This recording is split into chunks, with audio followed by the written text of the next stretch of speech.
Shalom saudara-saudaraku yang dikasihi oleh Tuhan, kembali lagi kita berjumpa di dalam perenungan firman Tuhan pada saat ini. Bagaimana keadaan saudara? Semoga saudara tetap dalam keadaan baik. Biarlah pada saat ini firman Tuhan akan menguatkan, akan mengingatkan saudara dan saya. Nah, saudaraku yang dikasihi oleh Tuhan, firman Tuhan pada saat ini saya ambil dari kitab Amsal. Kitab Amsal pasal yang ketiga ayat 5 sampai dengan 8, dan saya akan bacakan buat saudara-saudara sekalian. Percayalah kepada Tuhan dengan segenap hatimu, dan janganlah bersandar kepada pengertianmu sendiri. Akuilah Dia dalam segala lakumu, maka Ia akan meluruskan jalanmu. Janganlah engkau menganggap dirimu sendiri bijak. Takutlah akan Tuhan dan jauhilah kejahatan. Itulah yang akan menyembuhkan tubuhmu dan menyegarkan tulang-tulangmu. Saudara, sungguh indah firman Tuhan pada saat ini. Berbahagialah setiap orang yang mendengarkan firman Tuhan.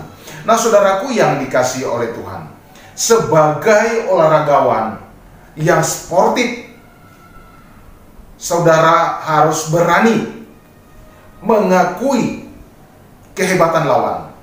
Jika di dalam sebuah pertandingan pasti ada yang kalah, ada yang menang. Dan ketika saudara kalah atau saya kalah, saya harus berani mengakui bahwa lawan saya adalah lawan yang kuat. Dia adalah orang yang hebat untuk saya akui. Dan saudara, demikian halnya di dalam sebagai orang percaya. Sebagai orang percaya, kita harus mengakui bahwa Allah itu hebat. Allah itu dapat diandalkan. Allah itu harus dimuliakan. Artinya Allah itu adalah segala-galanya. Saudara yang dikasihi oleh Tuhan, maka sudah sepatutnya kita sebagai orang percaya, kita harus percaya kepada Tuhan seperti dalam bacaan kita tadi ini. Kita harus percaya kepada Tuhan dengan segenap hati kita. Artinya seluruh totalitas kehidupan saudara dan saya.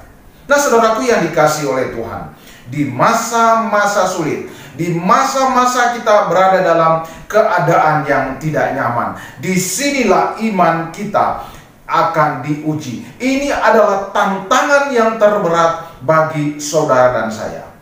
Tantangannya yang terberat di sini adalah saudara akan diuji. Apakah saudara tetap percaya kepada Tuhan? Karena di dalam masa-masa sulit, godaan yang terbesar adalah kita hidup dengan pengertian kita sendiri. Kita bisa hidup dengan pengertian kita sendiri. Mengapa saudara? Karena kita mau keluar. Kita tidak tahan lagi berada di dalam situasi yang sulit.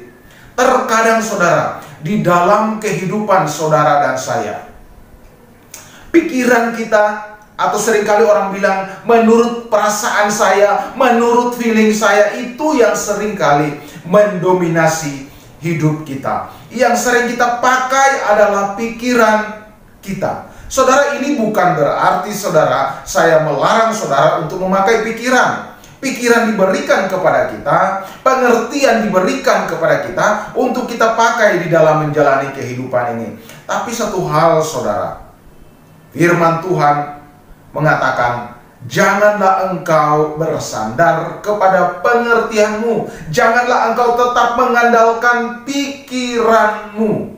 Nah, ini yang harus kita sadari. Tetapi ada begitu banyak orang yang tidak menyadari. Dia berpikir bahwa jalan yang dia lakukan, pikiran atau pengertian yang dia lakukan, itu adalah jalan yang terbaik. Nah, tahukah saudara, ini yang harus menjadi dasar bagi saudara dan saya. Ketika manusia jatuh di dalam dosa, maka pengertian kita, pikiran kita, perasaan, bahkan seluruh totalitas kehidupan kita telah rusak. Artinya apa saudara? Kita tidak mampu berpikir, kita tidak mampu melakukan apa yang sesuai dengan kehendak Tuhan. Mungkin saudara kita bisa tahu, tetapi untuk melakukannya itu kita tidak mampu saudara. Nah, ini adalah akibat dari dosa. Pikiran kita itu menjadi rusak. Dosa menyebabkan pikiran, pengertian kita menjadi terbatas. Mengapa kita menjadi terbatas? Ya karena dosa tadi. Memang kita berbeda dengan Tuhan. Tuhan itu jauh melebihi daripada saudara dan saya. Tetapi dosa yang merusak semuanya. Oleh karena itu saudara, ada banyak hal dalam hidup ini yang kita tidak sadari, yang kita tidak ketahui, yang bisa terjadi di masa yang akan datang. Besok aja tidak mampu kita mengerti tidak mampu kita ketahui apa yang akan terjadi dalam diri saudara dan saya. Kita terbatas saudara dalam hal ini. Apa yang akan terjadi besok? Perubahan apa yang akan terjadi pada hari esok? Ada begitu banyak perubahan-perubahan yang akan terjadi di dalam diri kita. Tetapi kita tidak mampu mengerti, tidak mampu untuk mengetahuinya. Misalnya, dahulu saudara sehat, masih bisa berolahraga, masih bisa shopping, masih bisa jalan-jalan.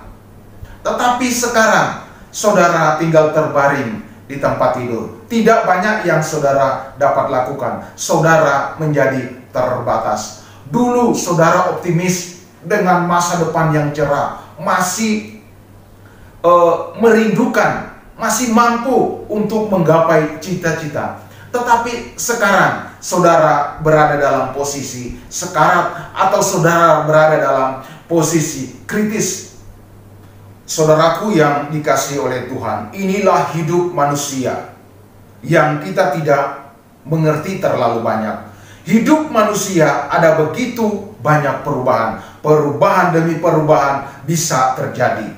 Dulu kita memiliki harapan yang indah-indah, tapi sekarang justru ketakutan yang kita dapat. Hidup ini ada begitu banyak kemungkinan-kemungkinan yang bisa terjadi. Ada begitu banyak perubahan yang bisa terjadi. Kita tidak mampu mengubahnya. Tindakan. Ketika situasi sulit, ketika keadaan kita sulit, di sini seringkali pengertian kita yang kita gunakan. Seringkali kita hidup berdasarkan pengertian kita sendiri. Karena kita mau keluar dari pergumulan hidup kita. Kita terpancing. Kita bisa mengambil jalan pintas. Kita seringkali terjebak di dalam situasi-situasi tertentu. Nah, oleh karena itu kita harus percaya kepada Tuhan Yesus secara total. Mengapa saudara kita harus percaya kepada Tuhan Yesus? Tuhan Yesus adalah Allah sendiri. Dia adalah Tuhan yang dapat kita andalkan. Dia bisa kita percayai. Dia tidak ingkar janji. Kita bisa lihat dalam pengorbanannya. Dia mau rela mengorbankan dirinya bagi saudara dan saya. Artinya apa saudara? Tuhan Yesus mengasihi saudara dan saya. Ia dapat diandalkan. Ia setia kepada manusia. Kalau ia setia kepada saudara dan saya, artinya dia mengasihi. Artinya dia akan memelihara saudara sampai kapanpun juga. Ia tidak akan ingkar janji bahwa dia akan memelihara saudara dan saya.